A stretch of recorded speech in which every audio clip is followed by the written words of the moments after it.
বুঝতে পারছি, পুরো রাগী বয় টাইপ। শুনতে কিন্তু ইন্টারেস্টিং লাগছে। নাদিয়া সাথে সাথেই কেয়ার দিকে তাকিয়ে চোখ পাখি ঘোষণা দিল। আগে পটাবো তো আমি, এখন থেকেই দুলাভাই ডাকার অভ্যেস করে নে। বৃষ্টি হো করে হেসে উঠলো, তারপর নাটকীয় ভঙ্গিতে বলল, আরে ভাই, ওই মানুষটাকে পটানো মানে আস্ত একটা পাহাড় কাটা। আমার তো মনে হয় না বাঁধন ভাইয়া কোনো মেয়ের প্রতি ইন্টারেস্ট আছে। ওনাকে সবসময় দেখি গম্ভীর চুপচাপ, যেন হাসতে ভুলে গেছে। কেয়া চুলে হাত বুলিয়ে আত্মবিশ্বাসী গলায় আওড়ালো। তাতে কি হয়েছে? আমি কি কম নাকি? দুইটা রোমান্টিক কথা বললেই পটিয়ে ফেলবো, দেখে নিস। ওদের এসব আজে বাজে কথা শুনে রূপার মাথা গরম হয়ে যাচ্ছিল। সে বিরক্ত হয়ে দুই কান চেপে ধরে দাঁত দাঁত খিচিয়ে বলল, তোরা চুপ থাকবি? কথা বলার হলে বারান্দায় গিয়ে বল। নাদিয়া রূপার কাঁধে হাত রেখে নাটকীয় ভঙ্গিতে বলল, আহা ননদিনী, এভাবে রেগে যাচ্ছ কেন? রূপা দাঁতে দাঁত চেপে বসে রইল। মনে মনে ঠিক করে ফেলেছে, আর একবার কেউ বাঁধনের নাম নিলে সে আজ সত্যি সত্যি কাউকে মেরে ফেলবে। এসব ফালতু কথা শোনার একদমই মুড নেই তার। ঠিক তখনই ক্লাসরুমের দরজার সামনে এসে থামলো আকাশ। মুহূর্তে পুরো ক্লাস চুপ হয়ে গেল। হাতে ফাইল, মুখে সে চিরচেনা গম্ভীর ভাব, চোখে মুখে এতটাই স্ট্রিক্টনেস যে কেউ চাইলেও সহজে দুষ্টুমি করার সাহস পায় না। সবাই একসাথে দাঁড়িয়ে সালাম দিল। আসসালামু আলাইকুম স্যার। আকাশ ক্লাসের দিকে একবার ঠান্ডা চোখে তাকিয়ে গম্ভীর কণ্ঠে বলল, ওয়ালাইকুম আসসালাম। Sit down everyone. সবাই চুপচাপ বসে পড়ল। আকাশ টেবিলের উপর ফাইলটা রেখে পুরো ক্লাসরুমে চোখ বোলালো। তারপর দুই হাত টেবিলে রেখে করা অথচ স্পষ্ট ইংরেজি উচ্চারণে বলতে শুরু করলো। Good morning everyone. I hope all of you are doing well. কয়েক সেকেন্ড থেমে আবারও বলল, But remember one thing, this is not a place for wasting time. This is a classroom, not a gossip zone. কথাটা বলেই সে ক্লাসের কয়জনের দিকে কড়া চোখে তাকালো। সাথে সাথে সবাই সোজা হয়ে বসে গেল। আকাশ এবার বই খুলতে খুলতে বলল, Now take out your books. And yes, I don't want to hear any excuses about incomplete lessons today. তার কণ্ঠটা ধীরে ধীরে আরো কঠিন হয়ে উঠল। If anybody is unprepared, then be ready to leave my class immediately. I hate irresponsibility. পুরো classroom মুহূর্তে থমথমে হয়ে গেল। যে যার বই বের করতে ব্যস্ত হয়ে পড়ল। বৃষ্টি ধীরে ধীরে রূপার কানের কাছে মুখ এনে আতঙ্কিত গলা ফিসফিস করে পড়ল, এই রে, এখন কি হবে? আমি তো পড়াই শিখি নাই। রূপা বইয়ের দিকে তাকে ঠান্ডা গলায় আওড়ালো। তাহলে বসে বসে ঘোড়ার ডিম খাও, কারণ মাফের আশা তুমি আমার ভাইয়ার কাছ থেকে করো না। আমার ভাইয়া মাফ করার মতো মানুষই না। সেটা তো তোমাকে নতুন করে বলতে হবে না। তুমি ভালো করেই জানো আকাশ ভাইয়া কেমন। বৃষ্টির বুকের ভেতর ধকধক করতে শুরু হয়ে গেল। ভয়ে তার মুখটা একদম নিষ্পাপ হয়ে গেছে। এমন ভাব করছে যেন ভাজা মাছটা উল্টে খেতেও জানে না। এদিকে আকাশ একে একে সবার কাছ থেকে পড়া নিতে শুরু করলো। কেউ ঠিকঠাক উত্তর দিতে পারছে তো কেউ আবার আটকে যাচ্ছে। যারা পারছে না তাদের কাউকে দাঁড় করিয়ে রাখছে, কাউকে কান ধরে দাঁড়াতে বলেছে। পুরো ক্লাস থমথমে পরিবেশে। রূপাকে জিজ্ঞেস করা হলেও সে অনায়াসে উত্তর দিয়ে দিল। আগেই পড়া শিখে এসেছিল। আকাশও কিছু না বলে মাথা নেড়ে সামনে এগিয়ে গেল। এবার পালা এলো বৃষ্টির। মুহূর্তে তার গলা শুকিয়ে কাঠ হয়ে গেল। সে বড় বড় ঢোক গিলতে লাগলো। হাত পা ঠান্ডা হয়ে আসছে ভয়ে। আকাশ বই থেকে চোখ তুলে সোজা বৃষ্টির দিকে তাকালো। এরপর গম্ভীর কড়া কণ্ঠে প্রশ্ন করলো, Miss Brishti, answer me. বৃষ্টি মাথা নিচু করে দাঁড়িয়ে রইল। মনে হচ্ছে এখনই কান্না করে দিবে। কয়েক সেকেন্ড পর আমতা আমতা করে কাপা কাপা গলায় পড়ল, স্যার ইয়ে মানে শিখি নাই। আকাশ এক সেকেন্ডও দেরি করলো না। তার চল শক্ত হয়ে এলো। তারপর ঠান্ডা অথচ ভয়ঙ্কর করা কণ্ঠে আদেশ করলো। Stand up properly and hold your ears. বৃষ্টি হতভম্ব হয়ে তাকালো। আকাশ এবার আরো কঠিন গলায় শুধলো। Did you hear me? বৃষ্টি কেঁপে উঠে তড়িঘড়ি করে কান ধরে দাঁড়িয়ে গেল। পুরো ক্লাসরুম চুপ। আর রূপা পাশ থেকে মুখ চিপে হাসি আটকানোর চেষ্টা করছে। হঠাৎ কি যেন মনে হতেই আকাশ আবারও বৃষ্টির দিকে তাকালো। বৃষ্টি তখনও কান ধরে দাঁড়িয়ে আছে। মুখটা এমন করে রেখেছে যেন পৃথিবীর সবচেয়ে অসহায় মানুষ সেই। আকাশ কয়েক সেকেন্ড চুপচাপ তার দিকেই তাকিয়ে থেকে গম্ভীর ও ঠান্ডা কণ্ঠে বলল, মিস বৃষ্টি, ক্লাস শেষে আপনার বাবার নাম্বারটা আমার কেবিনে দিয়ে যাবেন। কথাটা শুনেই বৃষ্টির হাত পা যেন বরফ হয়ে গেল। কলিজাটা থক করে কেঁপে উঠল। এই লোকটা তার বাবার নাম চাইছে কেন? পড়া পারেনি বলে কি বাসে কমপ্লেন করবে? বাবা যদি জানতে পারে সে পড়া না শিখে কলেজে আসে তাহলে তার আর রক্ষে নেই। বৃষ্টি ধীরে ধীরে মুখ তুলে আকাশের দিকে তাকালো। মুখটা একদম পুঁটি মাছের মতোই হয়ে গেছে, চোখ দুটোতে স্পষ্ট আতঙ্ক, বুকের ভিতর থকথক করছে, শব্দ করছে যেন সে নিজেই শুনতে পাচ্ছে। তার অসহায় চেহারা দেখে মনে হচ্ছে মুখে কিছু না বলেও চোখ দিয়ে মিনতি করছে। স্যার প্লিজ এবারের মতো মাফ করে দিন, আর হবে না। বৃষ্টি সে অসহায় নিষ্পাপ মুখটা দেখে আকাশের ভেতর অদ্ভুত একটা মজাই কাজ করলো। মেয়েটা ভয় পেলে কেন জানি তার আরও বেশি কিউট লাগে। তবে মুখে তার কিছুই প্রকাশ পেল না, বরং আরও গম্ভীর মুখ করে বইয়ের দিকে তাকালো সে, আর মনে মনে ঠান্ডা হাসি দিয়ে বলল, ক্লাসে পড়া না পড়া তাই না? দাঁড়াও, দেখাচ্ছি মজা তোমাকে। ক্লাস শেষ হলো। বৃষ্টি আর আকাশের কেবিনে যাওয়ার সাহস পেল না।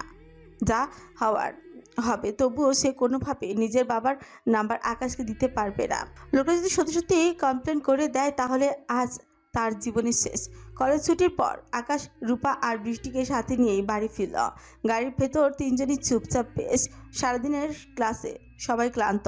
বাড়িতে ফিরেই বৃষ্টি সোজা রুমে ঢুকে ব্যাগটা বিছানায় ছুঁড়ে ফেলল, তারপর জামা কাপড় নিয়ে কোনো কথা না বলে ওয়াশরুমে ঢুকে গেল। এদিকে রূপা রুমে ঢুকে চারপাশে তাকাতে লাগলো। তার চোখ প্রথমে ক্যান্ডিকে খুঁজলো, কিন্তু রুমের কোথাও ক্যান্ডিকে দেখা গেল না। বিছানার পাশে নেই, সোফার নিচে নেই, আশেপাশেও কোথাও নেই। রূপার বুকের ভিতরটা হঠাৎই ধক করে উঠল। ক্যান্ডি তো সাধারণত রুম ছেড়ে কোথাও যায় না। সে তাড়াহুড়ো করে ড্রেস না খুলে বেলকনিতে চলে গেল, কিন্তু সেখানেও ক্যান্ডি নেই। মুহূর্তের মধ্যেই তার বুকের ভেতর ভয় জমতে শুরু করলো। সে প্রায় দৌড়তে দৌড়তে নিচে নেমে এলো ড্রয়িং রুমে। বসে টিভি দেখছিল রজনী রহমান। রূপা হাঁপাতে হাঁপাতে তার সামনে এসে উদ্বিগ্ন গলায় শুধল, আম্মু, ক্যান্ডিকে দেখেছো? রজনী রহমান টিভি থেকে চোখ সরিয়ে অবাক হয়ে বললেন, না তো, কেন রুমে নেই? না মা, কোথাও নেই। ঠিক তখনই উপরতলা থেকে সিঁড়ি বেয়ে নামতে নামতে শান্তা বলল, ক্যান্ডিকে আমি বাঁধন ভাইয়ার রুমের দরজার সামনে বসে থাকতে দেখেছিলাম, হয়তো ভাইয়ার রুমে ঢুকে পড়েছে, গিয়ে দেখে আয়। বাথরুম রুম কথাটা কানে যেতে রূপার বুকের ভেতরে তখন ধক করে উঠল। ভয়ে তার গলা শুকিয়ে এলো। সে অজান্তে জিভ দিয়ে ঠোঁট ভেজাতে লাগলো। বাথরুমের রুমে যাওয়ার কথা ভাবলে তার বুকটা কেঁপে উঠেছে। লোকটার সামনে দাঁড়ানোই কঠিন, আর এখন সরাসরি তার রুমে যেতে হবে। কিন্তু ঠিক তখনই হঠাৎ রূপার মনে পড়ে গেল সেদিনের কথা, যেদিন সে ক্যান্ডিকে রাস্তা থেকে তুলেছিল। সেদিন বাঁধন খরগোশটাকে দেখে এমনভাবে নাক মুখ কুচকে ফেলেছিল যেন জীবনের সবচেয়ে বিরক্তিকর কিছু দেখছে।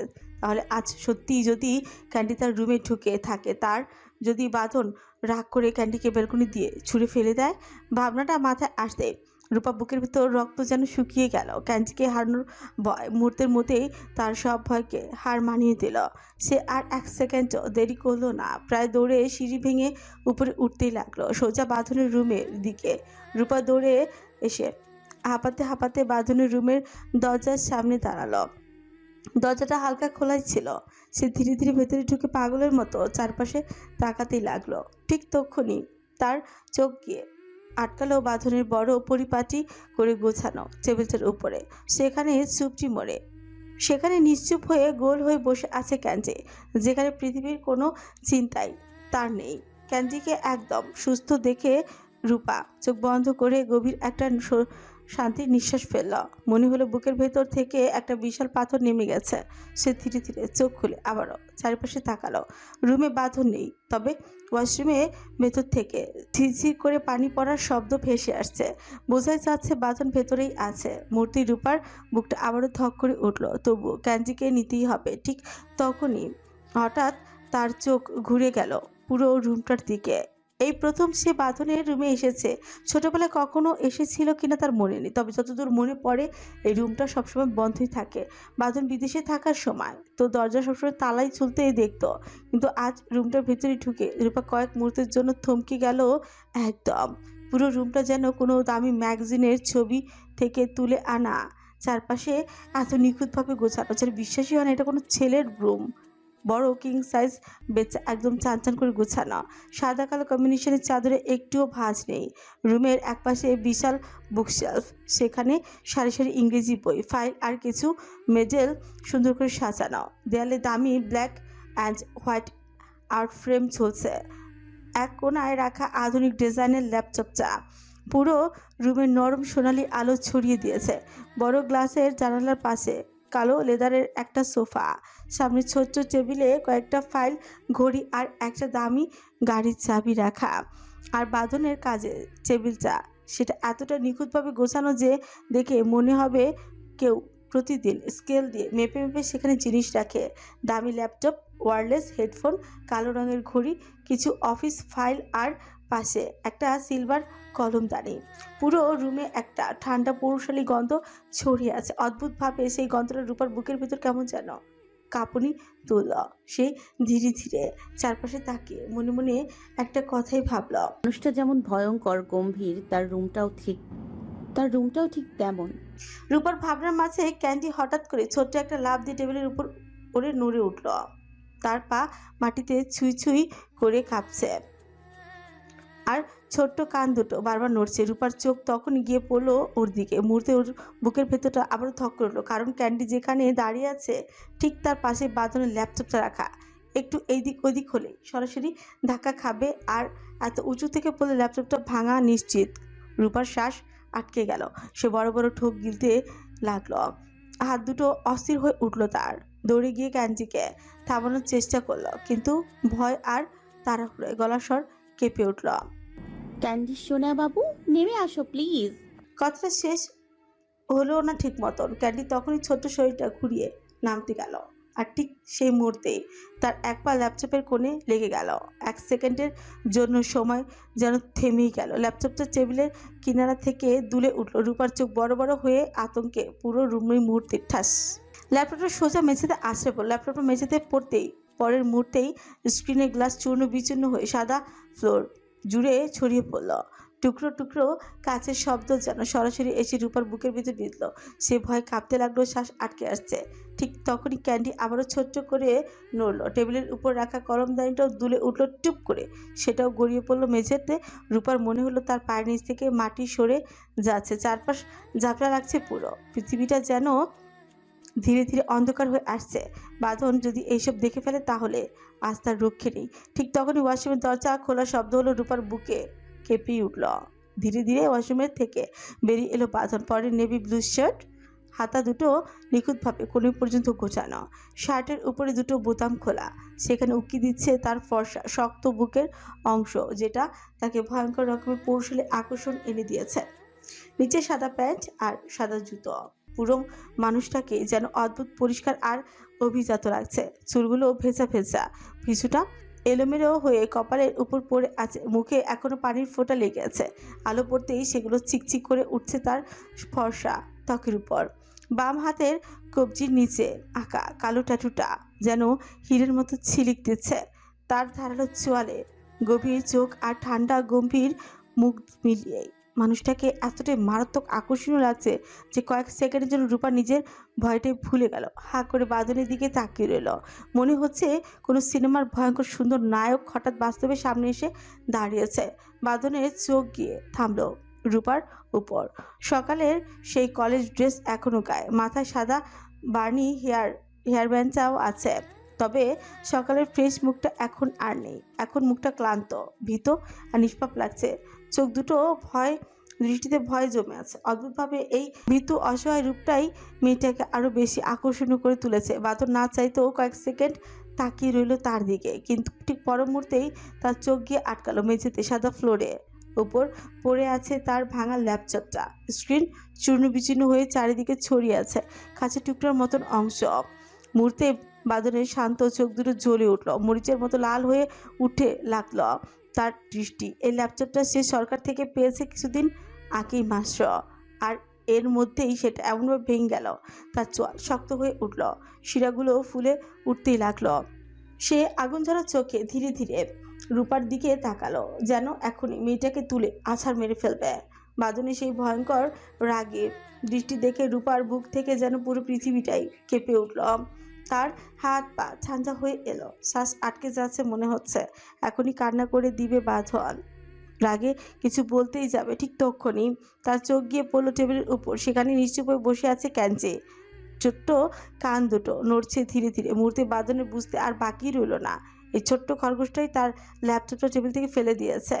সে রাগে নিচের ঠোঁটটা কামড়ে ধরে চোখ বন্ধ করে বড় বড় শ্বাস নিতে লাগলো। তারপরে ধীরে ধীরে আগুন ঝরা চোখ তুলে তাকালো ক্যান্ডির দিকে। ছোট্ট খরগোশটা টেবিলের উপর নিশ্চুপ হয়ে বসে আছে। এক ঝটকায় সেই টেবিলের সামনে গিয়ে ক্যান্ডিকে 2 হাতের মুঠোয় শক্ত করে খামচি ধরল।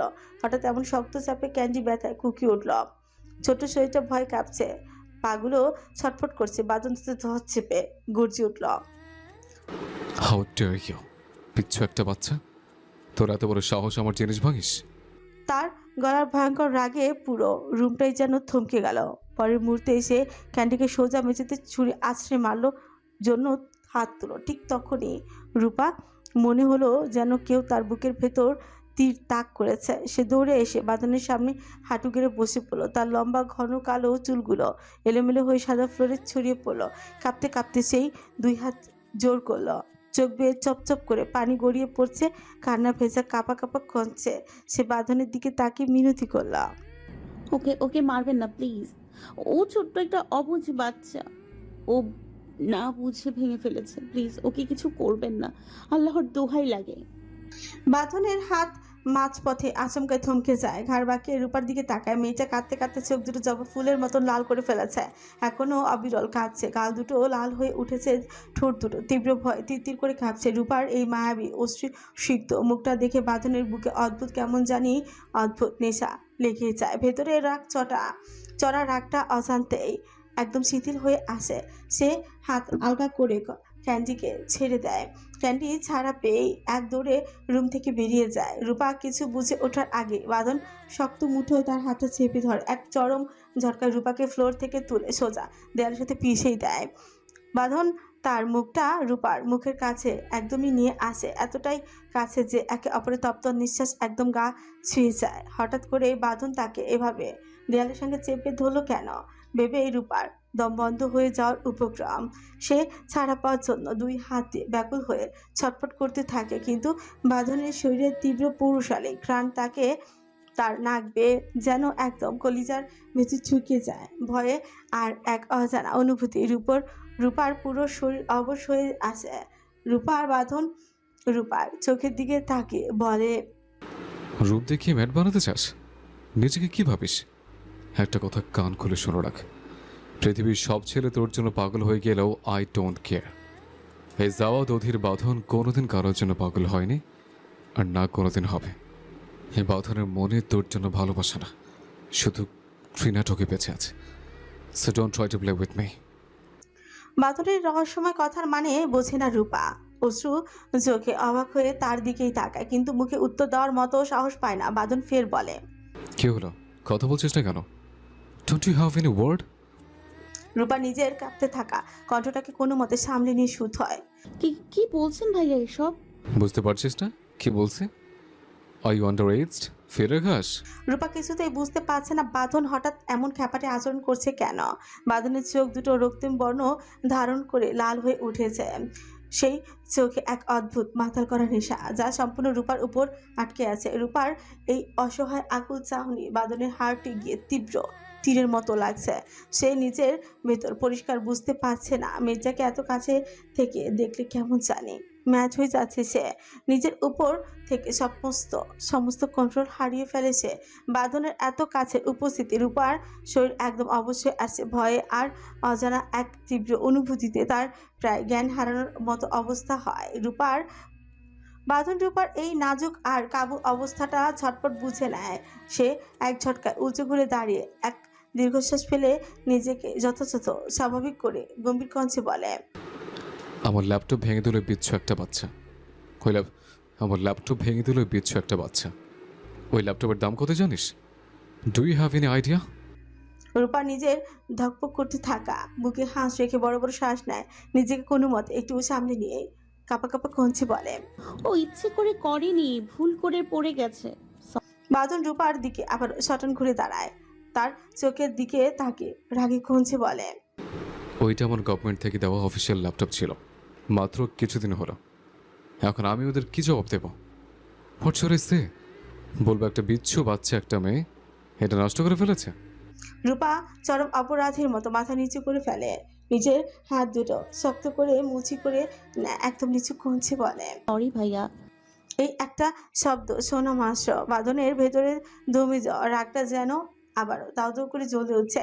রূপাকে আবার দেয়ালের সঙ্গে সাথে সজোরে চেপে ধরে বাঁধন নিজের মুখটা তার মুখের একদম ইঞ্চি খানেক দূরত্বে এনে ক্ষিপ্ত কঞ্চে বলে, থাপড়ে গাল লাল করে দেব। তোকে বলেছি না আমাকে ভাই ডাকবি না? How dare you! সাহস কি করে হয় আমাকে ভাই ডাকার? ডুকরে কেঁদে দেয় রূপা। তার চোখের অবিরল পানি বাঁধনের বুকের শার্টে লিপটে আছে, যে চোখ বুঝে ছটফট করতে করতে আকুল কঞ্চে বলে, রুমে যাব আমি, ছাড়েন আমাকে। আর আমি আপনার ল্যাপটপ কিনে দিব 1 সপ্তাহের মধ্যে। মস্তিষ্ক দাউ দাউ করে জ্বলে উঠছে বাঁধনের।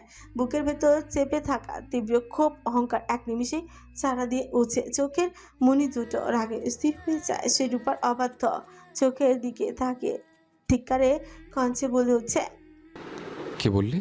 ল্যাপটপ কিনে দিবি? দাম কত জানিস এর? Do you have any idea? তোর বাবার যোগ্যতা নেই এই ল্যাপটপ কিনে দেওয়ার। তোর বাবার যোগ্যতা নেই বলেই তো তোর মা লোভে আমার বাবার কাছে এসছে, আর তুই কিনা আমার ল্যাপটপ কিনে দিবি? How funny! বাঁধনের এত কাছে এক মুহূর্ত দম নিতে পারছে না রূপা। বাঁধনের শরীরের তীব্র ঘ্রাণ, মুখের তপ্ত তড়িৎ নিঃশ্বাস তাকে যেন জ্যান্ত মেরে ফেলছে। প্রতি সেকেন্ডে তার ভেতরে সমস্ত শক্তি ফুরিয়ে আসছে। সে দেয়ালে শক্ত পলেস্টারের সাথে তার নিজের শরীরটাকে আরো বেশি লেপটে দিয়ে কাতর কঞ্চে বলে, ছাড়ুন প্লিজ। রূপা ছটফটানি বাঁধনের মনে এক তীব্র আনন্দ দিচ্ছে। নিজের চড়া স্বভাবের উপর নিয়ন্ত্রণ হারিয়ে সে আরো এক এগিয়ে আসে মেয়েটাকে নিজে যেন নিজের সমস্ত পরিশক্তির নিচে একদম বিলীন করে নিতে চায়। রূপার শরীর থরথর করে কাঁপতে থাকা ঠোঁটের একদম মুখোমুখি নিজে ঠোঁটজোড়া এনে এক দৃষ্টিতে তাকিয়ে থেকে একদম নিচু গম্ভীর গলায় বলে, যদি না ছাড়ে? কথাটা শেষ হতে রূপার পুরো শরীরটা নিস্তেজ হয়ে ঝুলে পড়ল বাঁধনের শক্ত বুকের উপর। জীবনে প্রথম কোনো পুরুষ মানুষ তার এত সীমানার ভিতর এসেছে, এতটা নিবিড়ভাবে তাকে আবরুদ্ধ করেছে। পুরুষের শরীরের অচেনা তীব্র সুবাস, মুখের তপ্ত নিঃশ্বাসের ঝাপটা রূপার চেনা জগৎটাকে এক নিমিষে উলটপালট করে দিল। 1 সেকেন্ড 2 সেকেন্ড মাথার ভেতর সবকিছু কেমন যেন ফাঁকা হয়ে এলো। স্নায়ুর উপর থেকে সমস্ত জোর হারিয়ে এক গভীর ক্লান্তিতে জ্ঞান হারিয়ে পরে এসে গেল সে। রূপার মেঘবরণ লম্বা চুলের গোছা বাঁধনের শার্টের বোতামে আটকে চারিপাশ জুড়ে ছড়িয়ে আছে। মেয়েটা এমন অবাধ্য নৈকট্য বাঁধনের বুকের ভেতর ধূপখানি আচমকায় তীব্র গতিতে বাজতে লাগলো। সম্পূর্ণ নিথর হয়ে মেয়েটা ঝরে আছে বাঁধনের শক্ত বুকে। শরীরে কোনো কোথাও স্পন্দন নেই, সামান্য নড়াচড়া। বাঁধন রূপার অবশ মাথাটা নিজের বুকে থেকে আলতো করে ধরে সোজা করায় চেষ্টা। রাতেই শরীরটা মেঝেতে পড়ে যেতে নিলে মুহূর্তেই অসতর্কতায় বাঁধন 2 হাতে তার নরম কোমর জড়িয়ে নেয়। মেয়েটার পুরো শরীরটা এখন শূন্যের মধ্যে ঝুলে যায়। বাঁধন স্তব্ধ হয়ে কয়েক মুহূর্ত তাকিয়ে থাকে রূপার মুখের দিকে। বন্ধ চোখের পাতায় পানি লিপটে আছে, ঘন চোখের পাপড়িগুলো কান্নায় ভিজে একাকার নিষ্পাপ কোনো বাচ্চার মতো দেখাচ্ছে। চেতনা হারানো এই রূপসী মেয়েটাকে দেখলে এই মুহূর্তে আরো অদ্ভুত আকর্ষণীয় সুন্দর লাগছে, যা দেখে বাঁধনের ভেতরে সুপ্ত আবেগ চারা দিয়ে বুকে যেন এক প্রবল ঝড় তুলেই দিল। এক ঝটকায় নিজের পাজা কোলায় তুলে নেয় রূপাকে। রূপার ঘরের দিকে পা বাড়াতে বাড়াতে চরম বিরক্তি মাখা চড়া কঞ্চে বলে, মেয়েটা কি খায় না কিছু? কথা কথা আমার জ্ঞান হারিয়ে ফেলে কেন? It's so annoying. অচেতন রূপাকে গোল পাজায় জড়িয়ে সোজা রূপার নিজের শান্ত স্নিগ্ধ রুমে নিয়ে আসে বাঁধন। বৃষ্টি ততক্ষণে শাওয়ার শেষ করে ভেজা চুলে ফ্রেশ হয়ে রুমে ফিরে এসেছে। বাঁধন আলতো ছোঁয়ায় রূপাকে বিছানায় নরম তোষকে সাবধানে শুয়ে দেয়। ঠিক তখনই বৃষ্টি বেলকুনি থেকে ঘরের ভিতরে পা রাখতে এই অভাবনীয় দৃশ্য দেখে মারাত্মক স্তব্ধতায় থমকে যায়। সেই কাঁপা কাঁপা ছোচে অস্ফুটে গলায় বলে, রূপার কি হয়েছে? বাঁধন এক পলক বৃষ্টির দিকে তাকায়, নিজের স্বভাবসুলভ রুক্ষ গাম্ভীর্য ধরে রেখে চড়া কঞ্চে বলে, জ্ঞান হারিয়েছে, মুখে পানি দাও, ঠিক চলে আসবে। আর হ্যাঁ জ্ঞান আসলে বলবে ঠিক মতো খেতে। She is so weak. কথাটা শেষ করে ঘর থেকে তড়িৎ গতিতে বেরিয়ে যায় বাঁধন। বৃষ্টি কয়েক মুহূর্ত স্তব্ধ হয়ে মূর্তির মতন দাঁড়িয়ে থাকে। নিজের ভেতরে জড়তা কাটিয়ে সোজা পানি ঠান্ডা পানি এনে রূপার ফ্যাকাশে চোখে মুখে আলতো করে ছড়িয়ে দেয়। রূপা কপালে কুচকে এক গভীর অস্বস্তি নিয়ে আস্তে আস্তে চোখ খুলে কোথায় আছে সে বোঝার চেষ্টা করলে রূপা বিছানার পাশে বসে থাকা বৃষ্টি কপালে হাত দিয়ে বেশ উদ্গ্রীব হয়ে শুদ্ধ হয়। কিরে কেমন হয়েছিল যে তুই আবার জ্ঞান হারিয়েছিস? সব স্মৃতি যেন এক ঝটকা মগজে ফিরে পেল রূপা। মনে পড়ে গেল সবকিছু, বাদনের একদম কাছে আসা, তার পৌরুষের শরীরে মাদকতাময় ঘ্রাণ, সবকিছুই যেন তাকে এক অদ্ভুত অস্থিরতার অতল গহ্বরে ফেলে দিল। রূপাকে এখন এমন নিঝুম হয়ে চুপচাপ বসে থাকতে দেখে বৃষ্টি পুনরায় বলে, কি হলো বল। রূপা নিচের ভেতরে প্রবল ছটফটানি নিমিষে আড়াল করে নিল। মলিন ছোটের ম্লান হাসি ফুটিয়ে বলে, কিছু হয়নি, শুধু নিমিষেই দুই প্রিয় কুচকে তাকায় বৃষ্টি। তীব্র কৌতূহল জানতে চাইল, শুধু কি? ক্যান্ডি বাঁধন ভাইয়ের ল্যাপটপ ভেঙে ফেলেছে। বৃষ্টির চোখে যেন ধাক্কা খেয়ে কপালে উঠে গেল তীব্র বিস্ময় পড়ল। কি বলিস? রূপা বিছানা ছেড়ে উঠে বসতে বসতে বলে, হ্যাঁ রে, উনি দারুণ খেপে গেল। আমার এখন কিছু একটা করতে হবে। আর বৃষ্টির দুশ্চিন্তা আরো বাড়ল। সে তটস্থ হয়ে প্রশ্ন করে, এখন কি করবি তুই? আমি চাচ্ছি ওনার ল্যাপটপটা ফেরত দিতে। কারো জিনিস ভাঙার দায় মাথায় নিয়ে বেঁচে থাকতে চাই না। বৃষ্টি চরম অবাক হয়ে বিছানা থেকে প্রায় লাফিয়ে উঠল। রূপার এমন বা অবাস্তব কথা শুনে তার দুই চোখ কপালে তুলে বলে, তুই কি পাগল হয়ে গেছিস? এতগুলো টাকা পাবি কোথায়? বাঁধন ভাইয়া যে স্মার্ট কম দামের ল্যাপটপ কোনোভাবেই ব্যবহার করবে না। মিনিমাম 10 লাখের উপরেই তো দাম হবে। রূপা মলিন মুখে আলতো মাথা নাড়ল। বৃষ্টি ভুল ভাঙাতে গিয়ে ঠোঁট আলগা হাসি ফুটিয়ে বলে, তুই পাগল? ওনার পার্সোনাল ল্যাপটপ ভাঙেনি, সরকার থেকে দেয়া ল্যাপটপ ভেঙে গেছে। এতক্ষণে বৃষ্টির বুকের উপর থেকে যেন মস্ত বড় একটা পাথরই নেমে গেল। স্বস্তি নিঃশ্বাস ফেলে সোফায় ধপ করে বসে পড়ল। বলল, ও তাই বল, ওটার কত দাম হবে? এই ধর 1,20,000 বা 1,60,000। 1,60,000 টাকার অঙ্কটা মাথায় আসতে রূপার বুকের ভেতরটা ছেদ করে উঠল। এতগুলো টাকা সে ফুট করে পাবে কোথায়? তার উপর নিজের জেদের বসে বলে এসেছে এক সপ্তাহের মধ্যে ল্যাপটপ ফেরত দেবে। সে বৃষ্টির দিকে গভীরভাবে আকৃষ্টি নিয়ে তাকে ফিসফিস করে বলে, তুই শিওর এতগুলো টাকা লাগে? বৃষ্টির সোফা আরাম করে পিছিয়ে গিয়ে রূপার দিকে তাকায়। নিজের এক হাত নেড়ে বিশাল ঝাঁকালো বেশ ভঙ্গিতে উত্তর দেয়, আরে হ্যাঁ, আচ্ছা দাঁড়া, এক একজনের ল্যাপটপের মডেল তো এক এক রকম থাকে। তুই একটা কাজ কর, ল্যাপটপের নামটা বল, আমি এখনই গুগলে সার্চ করে প্রাইস বের করছি। বলে বৃষ্টি হাতের ফোনটা আনলক করতে লাগলো। রূপা কপালে হালকা হাত দিয়ে চোখ বুজে সেই মুহূর্তটা মনে করার চেষ্টা করলো।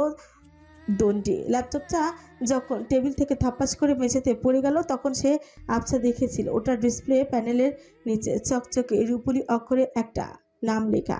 সে ঝট করে চোখ খুলে বৃষ্টির দিকে ফিরে নামটা আওড়ে বলে, HP এলিট বুক 840। বৃষ্টির আঙুলগুলো এক মুহূর্তের জন্য সময় নষ্ট না করে ফোনের স্ক্রিনে ঝড় তুলল। সেকেন্ডের মাথায় প্রাইসটা স্ক্রিনে ভেসে উঠতে বৃষ্টির নিজের এই চোখটাই ছানা বড় হয়ে গেল। সে ঝটপট বিছানার কাছে এগিয়ে এসে ফোনটা রূপার হাতে চোখের সামনে বাড়িয়ে দিয়ে থপ করে হাতে ধরিয়ে দিয়ে বলল, দেখ, নিজের চোখেই দেখে নে এবার। রূপা কাঁপা কাঁপা হাতে ফোনটা নিজের মুখের সামনে তুলে স্ক্রিনে জলজল করলো। দামটার দিকে নজর যেতেই তার চোখ দুটো এক ছটকায় কপালে উঠে গেল। চোখের সামনে পরিষ্কার লেখা 1,60,000 টাকা প্রাইস। পুরো মাথাটা কেমন যেন ফাঁকাই হয়ে চক্কর দিয়ে উঠল তার। সেই দুই হাত দিয়ে শক্ত করে মাথা চেপে ধরে বিছানায় থপ করে বসে পড়ল। রূপার এমন হা হুতাশ দেখে বৃষ্টি তার পিছে হাত পুরে অভয় দেওয়ার সুরেই বলে, এসব ফালতু চিন্তা মাথা থেকে ছেড়ে ফেলতো। বাঁধন ভাইয়ের ল্যাপটপই তো ভেঙে ফেলেছিস, বাইরের কোনো অচেনা মানুষেরটা তো আর না। না, আমি দিবই। তাহলে নর্মাল একটা কিনে দে, 70,000 টাকার মধ্যে ভালো ল্যাপটপ পেয়ে যাবি। না, HP এলিট বুক 840 ভেঙেছি। HP এলিট বুক 840 দিব। ওটা যদি 10 লাখ টাকাও হয় তবুও দিব। বৃষ্টির চোখ কপালে উঠে গেল। সে অবিশ্বাসের দৃষ্টিতে তাকিয়ে বলে, এত টাকা কোথায় পাবি তুই? রূপা রাগী মুখে বালিশটা জড়িয়ে ধরে বলে, রাস্তায় দাঁড়িয়ে ভিক্ষা করব তাও দিব। বৃষ্টির হাসি চাপে রাখা দায় হয়ে গেল। সে খিলখিল করে হেসে বলে, তোরে দেখে মনে হচ্ছে এখনই একটা বাটি নিয়ে বের হয়ে যাবি। রূপা চোখ রাঙিয়ে তাকাতে বৃষ্টি হাসি থামানোর চেষ্টা করে বলে, আচ্ছা আচ্ছা, রাগ করিস না, আমাকে একটু ভাবতে দে, দেখি কোনো ব্যবস্থা করা যায় কি না। রূপা দীর্ঘশ্বাস ফেলল। চিন্তা করিস না দোস্ত, আমি আছি তোর পাশে। ফের বৃষ্টি বলে উঠছে। এদিকে আকাশ ফ্রেশ হয়ে নিচে নামলো। রান্নাঘরে শিল্পী রহমান আর রজনী রহমান হাতের রান্না নিয়ে ব্যস্ত। আকাশ রান্নাঘরে দরজায় এসে দাঁড়িয়ে বলে, মা, এক কাপ কফি দিতে পারবে? কথাটা বলেই উত্তর অপেক্ষা না করে চলে গেলেন। শিল্পী রহমান তাড়াতাড়ি পানি গরম করতে দিলেন। কফি বানাতে বানাতেই মাগরিবের আজান ভেসে এলো চারিদিক থেকে। তিনি ঘরের দিকে তাকে হালকা অস্থির হয়ে গেলেন। নামাজের সময় হয়ে গেছে। দ্রুত কফিটা মগে ঢেলে ট্রের উপর রাখলেন। ঠিক তখনই বৃষ্টি সিঁড়ি বেয়ে নিচে নামলো। শিল্পী রহমান যেন হাতে চাঁদি পেলেন। তিনি তাড়াতাড়ি বৃষ্টির সামনে গিয়ে কফির মগটা এগিয়ে দিয়ে বললেন, মা, এই কফিটা তোমার আকাশ ভাইয়ের রুমে একটু দিয়ে আসো তো, আমার উজু করতে হবে, আজান হয়ে গেছে। শিল্পী রহমানের মুখের কথাটা শুনতেই বৃষ্টির বুকের ভেতরটা একদম ধক করে উঠল। মনে এক নিমিষে একরাশ ভয় ঢুকে গেল তার। তখন কেবিনে গিয়ে নাম্বার দিয়ে আসেনি, এখন আবার রুমে গেলে যদি ধমক দেয়। কিন্তু শিল্পী রহমানের এই আকুতি পড়া অনুরোধটা সে কোনোভাবে ফেলতে পারবে না। নিজের ভেতরে প্রবল অস্থিরতা কোনো মতে আড়াল করে রেখে মুখে একটা জোরপূর্বক হাসি ফুটিয়ে বলে উঠছে, আচ্ছা আন্টি, দিয়ে আসছি। শিল্পী রহমান পরম মায়ে বৃষ্টির মাথায় হাত রেখে হেসে বললেন, লক্ষ্মী একটা মেয়ে। বলে দ্রুত ওখান থেকে চলে গেলেন শিল্পী রহমান। বৃষ্টি এক বুক বড় বড় শ্বাস টেনে নিজের ফুসফুসটা হালকা করার চেষ্টাই করলো। ধীর পায়ে পা বাড়িয়ে আকাশের রুমের দিকে, অথচ প্রতিটি কদমে তার বুকের ভেতর কেউ যেন জোরে জোরে হাতুড়ি পেটাচ্ছে।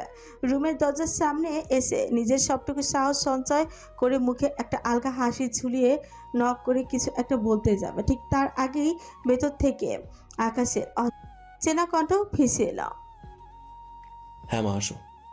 মুহূর্তেই দুই ভ্রু কুচকে গেল বৃষ্টি। নিজের মনে খটকা লাগলো, ওকে মা ডাকলো কেন। সে ঠোঁট কামড়ে ধরে মাথাটা নিচু করে খুব ধীরে ধীরে রুমের ভিতরে পা রাখলো। আকাশ তখন সোফায় আরাম করে বসে এক মনে ফোন টিপছিল। দরজার দিকে না তাকিয়ে তাকে খুব স্বাভাবিক গলায় বলে, কি ব্যাপার মা, তুমি তো আমার রুমে পারমিশন নিয়ে আসো না, আজ হঠাৎ পারমিশন?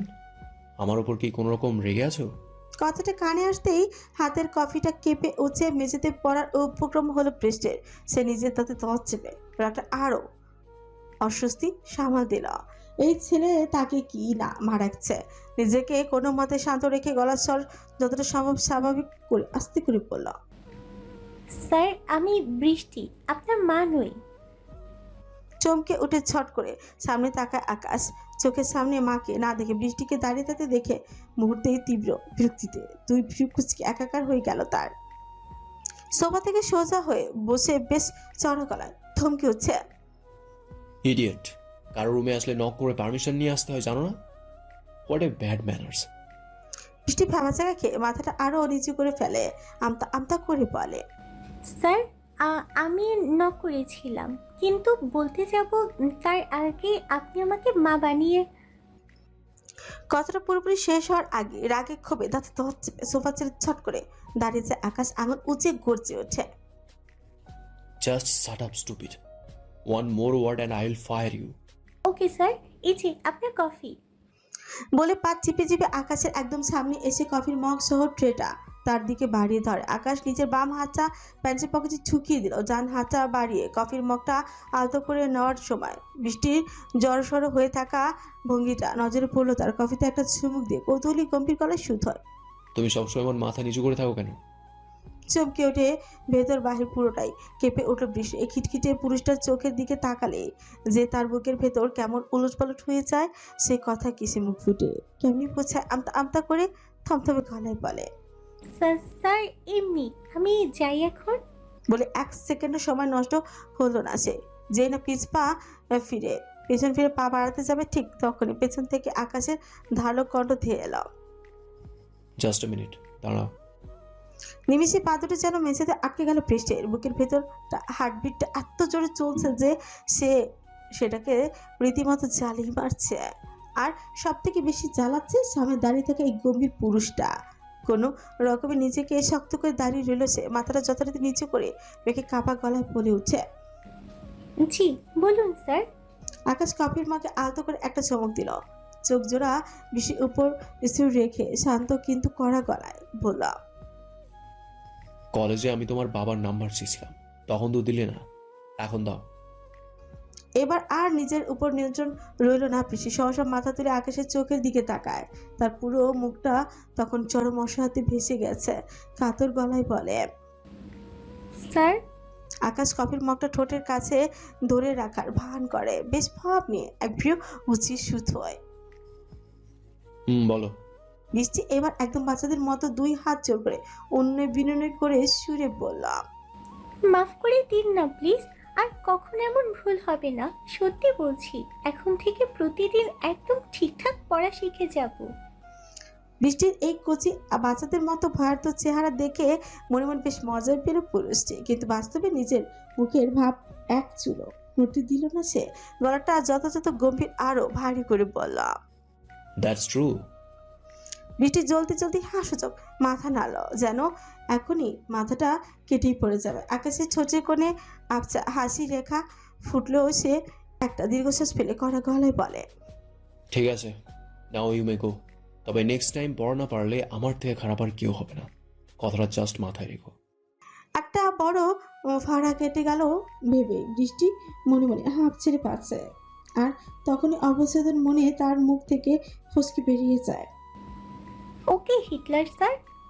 কথাটা কানে চাওয়া মহাশ্রয়। আকাশ রাগে চোখ দুটো বড় বড় করে তাকায়, চোয়াল শক্ত করে ঘষছে হচ্ছে। হোয়াট? কি বললে তুমি? নিজের চরম বোকামিতে ঝট করে দাঁত দিয়ে জিভ কামড়ে ধরল বৃষ্টি। আর এক মুহূর্ত দাঁড়ানোর মানে নির্ঘাত মরণ। সে ভয়ে সোজা দরজার দিকে দৌড়া গেল। রুম থেকে বের হওয়ার জন্য দ্রুত পা বাড়াতে গেলে পেছন ফিরে চিৎকার করে কথাটা ছুড়ে দিয়ে পালালো। সরি স্যার, সত্যি কথা ভুলে মুখ থেকে বেরিয়ে গেছে। দুদিন আগে গ্রামের মামাতো বোনের বিয়ে খেতে এসেছে ইশতিয়াক। প্রথম দুটো দিন বেশ ভালোই কাটছিল, হাসি খুশি আড্ডায় আর পাড়াপড়শির সকলের সাথে মিলেমিশে ভালোই আনন্দ করছে সে। কিন্তু আজ হঠাৎ বিয়ের মোক্ষম দিনেই শোনা গেল বস্ত বড় এক দুঃসংবাদ। আসল বর নাকি অন্য কোনো মেয়েকে নিয়ে পালিয়ে গেছে। এই কথা ছড়াতেই চারিপাশে প্রতিবেশী আর লোকজনের মধ্যে কানাঘোষা শুরু হয়ে গেল। মেয়েটার জীবন নাকি এক নিমিষেই নষ্ট হয়ে গেল, কলঙ্ক লেগে গেল তার পবিত্র গায়ে। এত কিছুর মাঝে ইশতিয়াক অবশ্য একদম স্বাভাবিক। সে বাইরে উঠোনে একটা প্লাস্টিকের চেয়ারে বসে আইস করে পায়ের উপর পা তুলে নিজের মতো বুধ হয়ে ফোন চাপছে। চারিপাশের কান্নাকাটি আর হট্টগোল যেন তাকে বিন্দুমাত্র স্পর্শ করছে না। আশেপাশে যেন কিছুই হচ্ছেই না। হঠাৎ করেই সে খেয়াল করলো তার মা বাবা আর মা সবাই এসে একজোট হয়েছে ঠিক তার সামনে। থমকে দাঁড়িয়েছে ইশতিয়াক সামান্য শিকুচকে সবার মুখের দিকে তাকালো একবার, কিন্তু পরক্ষণেই সেটাকে এসে বিন্দুমাত্র পাতা না দিয়ে আবারও নিজের মতো করে ফোনের স্ক্রিনে আঙুল চালাতে ব্যস্ত হয়ে পড়ল।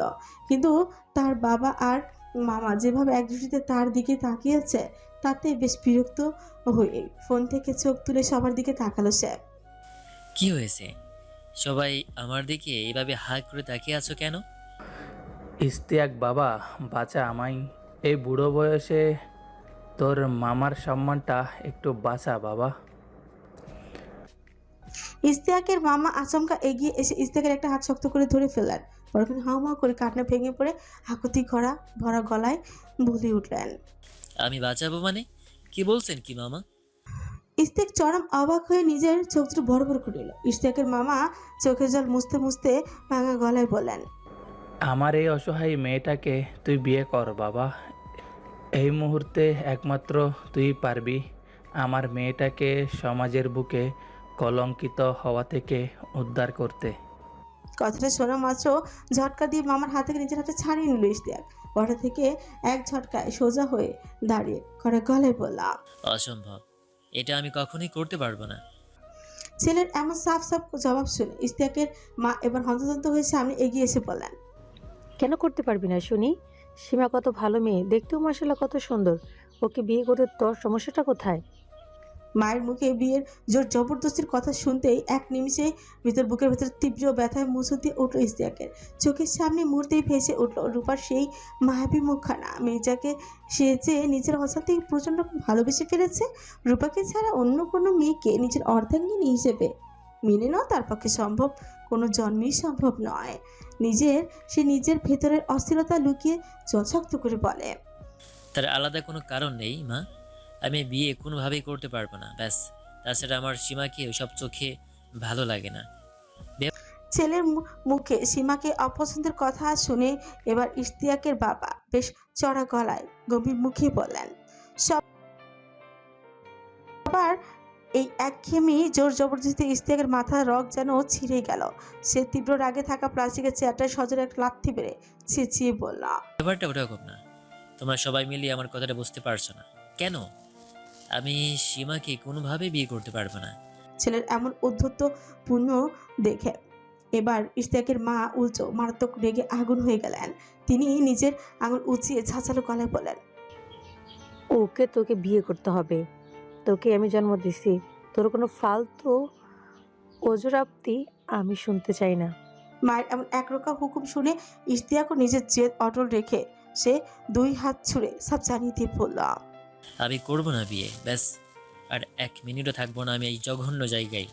এই বলে ইশতিয়াক নিজের ব্যাগটা নেওয়ার জন্য আর ওইখান থেকে চিরতরে চলে যাওয়ার জন্য হনহনিয়ে পা বাড়ায়। ছেলের এমন চলে যাওয়ার ভঙ্গি দেখে পেছন থেকে মা তার শেষ অস্ত্রটা ছুড়ে দিয়ে তীব্র চিৎকার করে বললেন, তাহলে তুই কান খুলে শুনে রাখ, আর যদি তুই সীমাকে বিয়ে না করিস তাহলে কাল সকালে তুই তোর মায়ের মরামুখ দেখবি।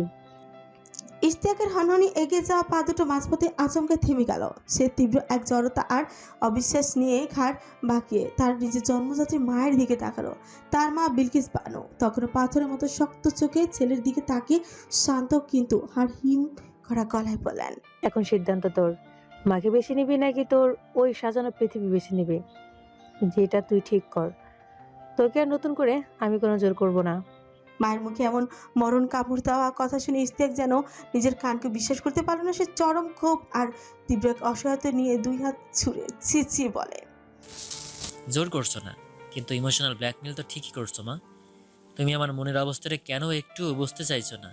আমি সীমাকে কোনোভাবেই নিজের স্ত্রী হিসেবে মেনে নিয়ে বিয়ে করতে পারবো না, কারণ আমি নিজের ভেতরে জমে থাকা সত্যিটা আর রূপার নামটা মুখ ফুটে পুরোটা শেষ করার আগে বিলকিস বানু দুই হাত তুলে ছেলের কথা মাঝপথে থামিয়ে দিয়ে ছাঁচালো গলায় বললেন, থাক, আমি তোর ওই অত শত অজুহাতের গল্প শুনতে চাই না। যদি বিয়ে না করিস তবে এখনই আমার চোখের সামনে থেকে চলে যা, আর গিয়ে নিজের অভাগী মায়ের দাফনের কাফনের ব্যবস্থাটা পাকা করে রাখিস। মায়ের মুখের এই মারাত্মক অভিশাপের মতো কথাটা শোনা মাত্র ইশতিয়াকের গলার ভিতর সুর এক নিমিষেই গলাতেই আটকে গেল। সে হাজার চেষ্টা করেও নিজের মুখ ফুটে একটা শব্দ উচ্চারণ করতেই পারল না। চরম এক মানসিক যন্ত্রণা নিজের দুই চোখ জোড়া সে বন্ধ করে ফেলল। চোখ দুটো বন্ধ করতেই বন্ধ চোখের পাতায় মুহূর্তে রূপার সেই নিষ্পাপ মায়াবী চেহারাটা আবারও নতুন করে ভেসে উঠল। রূপার ওই হাসি মুখটা মনে পড়তে এক ছটকা ইশতিয়াকের বুকের ভেতর তীব্র ব্যথায় মোচড় দিয়ে উঠল। মনে হলো যেন তার জীবন্ত কলিজার উপর কেউ ধারালো কোনো অস্ত্র দিয়ে সজোরে আঘাত করল। নিজের অজান্তেই তার দুই চোখে কোনাবে চপচপ করে নোনা জল গড়িয়ে পড়লো, মাটিতে আশ্রয় পড়লো। সে মনে মনে খুব ভালো করে পরিষ্কার বুঝে গেল হয়তো আজকের এই অভিশপ্ত দিনটার পর সে তার সাজানো চেনা জীবনটা চিরতরে কানাগলিতে বদলে যাবে। ভেতরের সমস্ত স্বপ্ন আর ভালোবাসাগুলোকে নিজের হাতে গলা টিপে খুন করে অনেক কষ্টে সে আলতো করে নিজের চোখ দুটো বন্ধ করলো। তারপর নিজের ভেতরে প্রবল ঝচ্চাকে কোনো মতে আড়াল করে নিজেকে যথাসম্ভব স্বাভাবিক রাখার ব্যর্থ চেষ্টা করে ভাঙা কিন্তু একরোখা গলায় বলে গেল, ওকে, আমি সীমাকে বিয়ে করব, তোমরা বিয়ের ব্যবস্থা করো। ইশতিয়াকের মুখ থেকে রাজি কথাটা শোনা মাত্র ওখানকার পুরো পরিবেশে যেন এক নিমিষে বদলে গেল। উপস্থিত সবার বিষণ্ণ মুখে একটু হাসি ফুটলো সমস্বরে। সবাই একসাথে মস্ত বড় একটা স্বস্তি নিঃশ্বাস ফেলে সব উচ্চস্বরে আলহামদুলিল্লাহ বলে উঠল। তারপর গ্রামের সব নিয়ম কানুন আর রীতিনীতি মেনে ইশতিয়াক আর সীমার বিষয়টা বিয়েটা সম্পূর্ণ হলো, কিন্তু কাজী সাহেবের শেষ কবুল শব্দ উচ্চারণটা করার পর ইশতিয়াক এক সেকেন্ডও আর ওই বিয়ের মণ্ডপে বসেনি। সোজা বাড়ি ছেড়ে হনহনি বেরিয়ে গেছে। এই অবস্থায় বাড়ির বড়রা আর তাকে নতুন করে আটকায়নি। সবার সামনে সবার মনেই এক ধরনের জন্ম নিয়েছে যে প্রথম প্রথম এমন জোর জবরদস্তি বিয়ে, সবাই একটু ওইরকম রাগ করবে। পরে বাসের ঘরে বউ কাছে গেলে সব রাগ ঠিকই পানির মতো গলে যাবে। এটাই আপাতত বাড়ির সবাই সহজভাবেই ধরিল। রাতের বেলা আকাশ ধীর পায়ে হেঁটে বাঁধনের রুমে আসলো। রুমে ঢুকেই সে দেখে বাঁধন বিছানা চিত হয়ে সে এক মনে ফোন ঘাটছে। তার মুখে অদ্ভুত রকমের শান্ত, শরীরে জড়িয়ে আছে একটা কফি রঙের টি শার্ট আর পরনে সাদা ট্রাউজার। রুমের ভেতরে এসির হিমশীতল বাতাসে তার সামনে চুলগুলো অবাধ্যভাবে উঠছে। আকাশ কোনো রকম ভনিতা না করে বাঁধনের পাশে ধপ করে শুয়ে পড়ল। নিজের প্যান্টের পকেট থেকে ফোনটা বের করে একটু খোঁচা মেরে বললাম, কিরে সালা, ফোন দেখি একেবারে গিলে খেয়ে ফেলবি? কেমন কাজ করছিস ফোনে যে দুনিয়ার কোনো হুঁশ নাই তোর? বাঁধন ফোনের স্ক্রিন থেকে নিজের চোখ জোড়া একটু চুল না সরিয়ে বিন্দুমাত্র পাত্তা না দিয়ে ছাঁচা গলায় পড়ল, ফালতু কথা একদম বলবি না। ওকে ওকে, আর বলবো না ভাই। আয়, আজকে দুজনে মিলে একটু ফ্রি ফায়ার খেলি। অনেক দিন ধরে এই খেলায় বসা হয় না, আজ পুরা কোপাবো। বাঁধন এবার বিরক্তি নিয়ে ফোনের স্ক্রিন থেকে চোখ ছেড়ে আকাশের দিকে তাকালো, কিছুটা কৌতূহল আর চ্যালেঞ্জিং সুরে জানতে চাইলাম, কি নিয়ে খেলবি? র্যাঙ্কড ম্যাচ খেলবি নাকি সিএস মোড? আর ম্যাপ কোনটা দিবি, বারমুডা নাকি নেক্সট এরা? আকাশ নিজের ফোনের স্ক্রিনটা বাঁধনের মুখের সামনে আনলক করে একগাল হেসে উত্তর দিল, অবশ্যই বারমুডাতে ল্যান্ড করবো সালা। আর মোড হবে ফুল ম্যাপ র্যাঙ্ক ম্যাচ। অনেকদিন তোর সাথে ডুও ম্যাচ খেলা হয় না। তুই জাস্ট লবিতে আয়, স্টার্ট দিচ্ছি। কথা শুনতে শুনতে বাঁধন নিজের ফোনে গেমটা অন করে লবিতে ঢুকে গেল। আকাশ তাকে ফ্রেন্ড রিকোয়েস্ট পাঠিয়েছে, দুজনে মিলে একটা ডু ম্যাচ স্টার্ট দিল। পরক্ষণেই দুজনেই পুরোদমে ফ্রি ফায়ার খেলা শুরু করলো। তারা প্লেন থেকে সোজা ক্লক টাওয়ার নামক একটা ডেঞ্জারাস জায়গায় ল্যান্ড করলো। মাটিতে পা রাখতে আকাশ চিলিয়ে উঠল, কিরে বাঁধন, জলদি গান লুট কর, আশপাশে এনিমি নামছে। বাঁধন আরও দেরি না করে ঘরের ভেতর থেকে একটা MP40 আর AK-47 তুলে নিল। ঠিক তখনই সামনে একটা এনিমি আসতে বাঁধন নিখুঁত নিশানা করে ড্রাগ হেডশেট মেরে ওটাকে নক করে দিলাম। আকাশ ওপাশ থেকে চিৎকার করে বলল, ওরে জোস সালা, পুরো হ্যাকার শট দিলি। ওইদিকে আকাশ ওপাশ থেকে একটা স্কোয়াডকে একা সামলাতে গিয়ে গ্রেড ছুড়ে দিল। বোমা আর বিকট আওয়াজে স্ক্রিনের ভেতরে চারপাশ ধোয়া হয়ে গেল। দুজনে মিলে একে অপরকে কভার দিয়ে গ্লু ওয়াল ফেলে এনিমিদের করা ফাইট দিয়ে লাগলো। গেমের সেই থরথরে উত্তেজনায় ঘরের ভেতরে এসির ঝাঞ্ঝা ও যেন এক নিমিষে উধাও হয়ে গেল। দুজনে স্ক্রিনের ভেতরে বুধ হয়ে তুমুল লড়াই মেতে ওঠো। দুজনে যেন এক নিমিষে সেই দুরন্ত কিশোর জগতে ডুবে গেল। পুরো বিছানার চাদর বালিশ সব মিলিয়ে এলোমেলো করে দিয়ে দুজনে একদম এক মনে ফ্রি ফায়ার খেলছে। দুজনের হাতের আঙুলগুলো তখন ফোনের স্ক্রিনের উপর একদম মেশিনের মতন দ্রুত গতিতে চলছে। গেমের ভিতরে সেই ঠাস ঠাস গুলির শব্দ পুরো ঘর যেন বারবার কেঁপে উঠেছে। আকাশের উত্তেজনার চোটে নিজের দুই পা সোজা করে দেয়ালের উপর তুলেই দিল আর মাথাটা বিছানায় গুঁজে দিয়ে অদ্ভুত এক ভঙ্গিমাতে খেলতে লাগলো। ওদিকে বাঁধন বিছানায় চিত হয়ে শুয়ে থেকে একদমই এক মনে স্ক্রিনের দিকে উপর হাত চালাচ্ছে। তার পুরো মনোযোগ তখন এনিমি স্কোয়াড খতম করার দিকে। তাদের এই টান টান খেলার মধ্যে শিল্পী রহমান হঠাৎ করেই রুমে ঢুকলেন, কিন্তু দুজনের তখন এতটাই মগ্ন যে তারা এই বাস্তব পৃথিবীর কোনো জগৎকেই নেই। শিল্পী রহমান বিছানার উপর দুজনের এই পাগলাটে কায়দায় গেম খেলার ভঙ্গিটা দেখে কিছুক্ষণ হতবাক অবাক হয়ে তাকিয়ে থেকে বেশ চড়া গলায় বললেন, কি রে, তোদের কি এখনো ওই ফোন টেপাই চলবে? রাত তো অনেক হলো, এবার নিচে খেতে আয়। আকাশ নিচের বুড়ো আঙুল দুটো স্ক্রিনে অনবরত নাচাতে নাচতে গেমের ভিতর থেকে চোখ না সরিয়ে চেঁচিয়ে উত্তর দিল, পরে খাবো মা, এখন প্লিজ যাও তো এখান থেকে, ডিস্টার্ব করো না।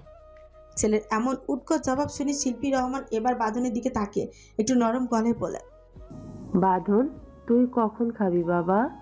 বাঁধন তখন সামনের এনিমিটাকে নক করার জন্য নিজের দাঁতে দাঁত চেপে ধরে অনবরত গুলি করতে করতে ওভাবে উত্তর দিল, পরে খাবো কাকিয়া। শিল্পী রহমান আর কিছু না বলে একটা দীর্ঘশ্বাস ফেলে মনে মনে বুঝলেন দুজনে এখন ফোনে মারাত্মক লেভেলের ব্যস্ত। এখন ডাকলে এরা কেউই উঠবে না। অন্যদিকে রূপা আর বৃষ্টি পড়তে বসেছে। দুজনে এক টেবিলেই খাতা কলম আর বইপত্র নিয়ে বসেছে। আর তাদের ঠিক পাশে ক্যান্ডি একদম লক্ষ্মী বাচ্চার মতো চুপচাপ বসে আছে। অনেকক্ষণ একটানা পড়ার পর বৃষ্টি ক্লান্ত গলা নিজের হাত দুটো টান টান করে পড়ল। আর পারছি না রে, প্রচন্ড খিদে পেয়েছি, চল আগে কিছু খেয়ে আসি। রাত মনে হয় অলরেডি 12টা বেজে গেছে। রূপা নিজের বই থেকে চোখ না সরিয়ে খাতার উপর দ্রুত কলম চালাতে চালাতে বলল, আর 1 minute, right from of verse অংশটুকু কমপ্লিট করেই যাচ্ছি, প্রায় শেষ। বৃষ্টির চোখ এক ঝটকায় কপালে উঠল। এটা তো খোদ আকাশ স্যারের দেয়া পড়া, আর সে কিনা এটাই এতক্ষণ ধরে আলসেমি করে শিখছে না। বৃষ্টির মাথায় হাত দিয়ে আতঙ্কিত গলায় বলল, এই রে রূপা, আমার একদম মনেই ছিল না, এখন আমি কি করি? রূপা খাতায় এক মনে লিখতে লিখতে একটু চিত্তনিকেটে উত্তর দিল, কাঁচকলা খাও, আজকের মতো কালো কলেজের ক্লাসরুমে গিয়ে কান ধরে দাঁড়িয়ে থাকবে। বৃষ্টি এবার পড়ে গেল মহা বিপদে। এখন এই মাঝরাতে পড়া শিখতে বসলেও মাথায় কিছু ঢুকবে না তার। আর এদিকে পেটের ভেতর প্রচন্ড খিদে চড়া দিয়ে উঠেছে। পরক্ষণেই ভয়ের চিন্তার মাথাটা থেকে ছেড়ে ফেলে দিয়ে বলল, ধুর, যা হওয়ার হবে, আমার এখন খুব খিদে লেগেছে। এই চল তো ভাই আগে। প্রায় 10 মিনিটের মধ্যে রূপা নিজের পড়াটা পুরোপুরি কমপ্লিট করে বই বন্ধ করতে করতে বলল, চল। বৃষ্টি এতক্ষণ ধরে অপেক্ষা করতে করতে ততক্ষণে গাল ফুলিয়ে বসে পড়েছে। সে মুখ ভার করে বলল, তুই একাই যা, আমি খাবো না। ওর আবার কি হলো? একটু আগেই তো চিল্লাপাল্লা করলি খুব খিদে পেয়েছে, আর এখন বলছিস খাবি না? তখন বলেছি, তুই কি তখন গিয়েছিস? আমার পেটের খিদা থেকে তোর ওই পড়াটাই বেশি হয়ে গেল। যা, আমি খাবো না, তুই একাই গিয়ে খেয়ে আয়। রূপা ওর অমন বাচ্চা মোর মতো অভিমান দেখে খিলখিলি হেসে উঠল। তারপর বৃষ্টির 2 গাল চেনে দিয়ে আলতো করে বলল, ওরে আমার বাবুটা রাগ করেছে। আচ্ছা বাবা, সরি। তুই তো জানিসই আকাশ ভাইয়া কেমন খিটখিটে, পড়া না পেলে সোজা বাবার কাছে গিয়ে কমপ্লেন করে দেবে। এই ভয়ে আগে ভাইয়ার পড়াটা জলদি কমপ্লিট করলাম। এখন চল তো। বৃষ্টির চেয়ার ছেড়ে হনহনিয়ে দাঁড়িয়ে রাগী গলায় বলল, তোর এই আকাশ ভাইটা একদম একটা আস্ত হিটলার। ওই আকাশ ভাইয়া আমাদের কলেজে আসার পর থেকে আমার কলেজে সব শান্তি একেবারে উবে গেছে। তুই দেখে নিস, তোর ওই খিটখিটে ভাইয়ার জীবনে কোনো দিন বিয়ে হবে না। শালা সারা জীবন কুমার থেকেই মরবে। রূপা হেসে কুচিপাচি হয়ে বৃষ্টির কাঁধের উপর নিজের ডান হাত ভর দিয়ে দাঁড়িয়ে বলল, আচ্ছা বাবা, যদি বিয়ে না হয় তবে তোকে দিয়েই ওনার বিয়েটা করিয়ে ফেলবো। তারপর তুই আমার বেস্টু থেকে এক লাফে ভাবি হয়ে যাবি। ব্যাপারটা বেশ সুন্দর হবে না? সারা জীবন আমি কুমারী হয়ে থাকবো, তবু ওই হিটলারকে আমি কোনো জন্ম বিয়ে করব না। আমার তো বর চাই একদম বাঁধন ভাইয়ার মতো। উনি কি সুন্দর, চুপচাপ গম্ভীর হয়ে নিজের মতো থাকে। আমার খুব ভালো লাগে ওনাকে।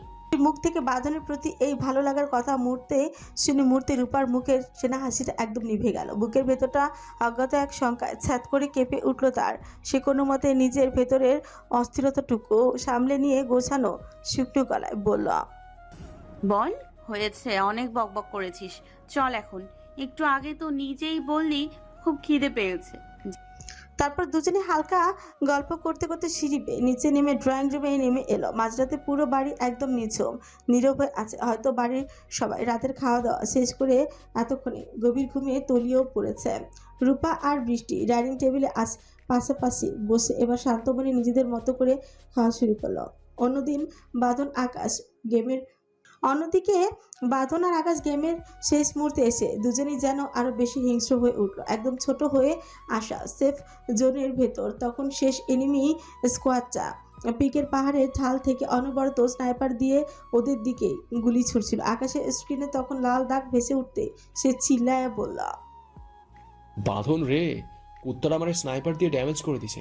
আমার হেলথ একদম শেষ, কভার দে। বাঁধন 1 সেকেন্ডও সময় নষ্ট না করে আকাশের ঠিক সামনে একটা গ্লু ওয়াল ফেলে ওকে সেভ করলো। তারপর নিজেও ক্লোজ পজিশনে গিয়ে পকেট থেকে একটা স্মোক গ্রেনেড ছুঁড়ে চারপাশে ধোঁয়া অন্ধকার করে দিল। এনিমিটা যখন ধোঁয়ার কারণে ওদের পজিশন বুঝতে পারছেন, ঠিক তখনই বাঁধন পাহাড়ের পাশ দিয়ে ঘুরে ওয়ান ট্যাপ হেডসেট মারল। স্ক্রিনে জলজল করে মস্ত বড় অক্ষরে ভেসে উঠল বইয়া। ম্যাচটা জিতেছে আকাশ। বিছানার উপর বালিশটা ছুঁড়ে দিয়ে খুশিতে একেবারে লাফিয়ে উঠল। সে বাঁধনে পেঁচে সজোরে একটা চাপড় মেরে চিল্লায় বলল, ইয়াহু, জিতছি। বাঁধন এতক্ষণ পর ফোনের স্ক্রিন থেকে চোখ সারল। তার গম্ভীর মুখে তখন এক চিলতে বিজয়ের হাসি রেখা ফুটে উঠেছে। সে ফোনটা বিছানায় রেখে 2 হাত মাথার পেছনে দিয়ে আরাম করে হেলান দিয়ে পড়ল, আর এই ফালতু ড্রাইভের কারণেই জোনে আটকে মরতাম আজ। শালা নেক্সট টাইম খেলতে আসলে ভালো করে শিখে আসবি। এত শিখে কি করব? তুই আছিস না, আমি বিপদে পড়লে সবসময় তুই আমাকে বাঁচাবি, সেটাও গেমে কিংবা বাস্তবে। বাঁধন বিছানা থেকে ধীর পায়ে উঠে দাঁড়িয়ে নিজের ট্রাউজারের 2 পকেটে হাত ঢুকিয়ে দিল। তারপর শান্ত গম্ভীর মুখে কোনো ভাবান্তর না এলে চোখের কোণে আবছা একটা প্রশ্নের টান ফুটে উঠল। সে আকাশের দিকে তাকিয়ে কড়া গলায় বলল, বক না করে নিচে আয়, খাবো, খিদে পেয়েছে খুব। প্রশ্নের টান ফুটে উঠল। সে আকাশের দিকে তাকিয়ে কড়া গলায় বলল। আকাশ মুহূর্তে এক লাফে বিছানা থেকে উঠে পড়ল। ড্রেসিং টেবিলের আয়নার সামনে দাঁড়িয়ে ডান হাতটা দিয়ে অবাধ্য চুলগুলো আলতো করে পেছনে ঠেলে দিল। তারপর আয়নায় নিজের দিকে তাকিয়ে এক চিলতে হাসি, বাঁকা হাসি বাঁধনের মতো নিজের প্যান্টের পকেটে হাত ঢুকে বেশ ভাব নিয়ে বলল, চল। দুজনে মিলে এরপর রুম থেকে বের হলো। কাঁধ মিলিয়ে সিঁড়ি দিয়ে নিচে নামতে নামতে দুজনে বেশ অবাক হলো। পুরো ড্রয়িং রুমে ঝলমলে বাতি জ্বালানো। মাঝরাতে এই নিঝুম নীরবতার মাঝে এত রাতে ড্রয়িং রুমে কে থাকতে পারে ভেবে দুজনের ভ্রু হালকা কুচকে গেল। সিঁড়ি দিয়ে নামা শেষ করতে মিষ্টি মেয়েলি খিলখিল হাসির ধ্বনি শুনতে শব্দ পেল তারা। আচমকা এই শব্দে বেশ অবাক হয়ে দুজনে একসাথে ঘাড় ঘুরিয়ে বামে দিকে তাকালো। আর তাকানো মাত্রই দুজনের চোখ যেন এক নিমিষেই সেখানে আটকে গেল। ডাইনিং টেবিলে বসে রূপা আর বৃষ্টি মগ্ন হয়ে গল্প করছে আর নিজেদের মতো খাচ্ছে। গল্প করতে করতে মাঝে মাঝে দুজনেই আপন মনে খিলখিল করে হাসছে। রূপার পরে সাদা একটা অ্যাশ রঙের কামিজ আর মাথার ঘন কালো চুলগুলো পিঠ বেয়ে একদমই ছেড়ে দেওয়া। রূপার ওই ঘন কালো লম্বা চুলগুলো এতটাই দীর্ঘ যে তা ডাইনিং চেয়ার পেরিয়ে প্রায় ফুল অবধি ছুঁই ছুঁই কড়াকড়ি খাচ্ছে। মেয়েটার ওই চুলের দিকে তাকে বাঁধন সত্যি সত্যি ভীষণ অবাক হয়। এই আধুনিক যুগে এসেও এত লম্বা আর সুন্দর চুল আজও কোনো মেয়ের থাকতে পারে কিনা তা তার জানা নেই। ঠিক তখনই বৃষ্টির কোনো এক ঝটকায় একটা কথায় হঠাৎ রূপা আবার খিলখিল করে হেসে উঠল। আর সাথে সাথে তার ছোট্ট কিউট গ্যাস দাঁতটা সেই হাসির আড়ালে মিষ্টি করে উক্কি দিল। রূপার ঠোঁটের কোণে ফুটে ওঠা সেই মায়াবী হাসিটা যেন সোজা গিয়ে বাঁধনের হৃদস্পন্দনে লাগলো। বুকের ভেতরটা এক অদ্ভুত ভালো লাগায় একদম কেঁপে উঠল তার। সে কেমন যেন এক অদ্ভুত ঘোর লাগা নয়নে এক দৃষ্টি তাকিয়ে রইল রূপার দিকে। কেন জানি না এই মেয়েটার দিকে তাকালে শুধুই তাকিয়ে থাকতে ইচ্ছে করে কোনোভাবে, আর চোখ ফেরাতে ইচ্ছে করে না। অন্যদিকে বৃষ্টির পরনে একটা টিরাঙা কামিজ, তার মাথায় চুলগুলো পিঠের উপর হালকা করে ছাড়া, তার মুখেও মিষ্টি হাসি লেগে আছে। সে খাচ্ছে আর হাত নেড়ে নেড়ে এটা সেটা অনর্গল বলেই চলেছে। আকাশ ডাইনিংয়ের দিকে পা বাড়াতে বৃষ্টির ওই প্রাণবন্ত মুখের দিকে কিছুক্ষণ একদম এক দৃষ্টি তাকিয়ে রইল।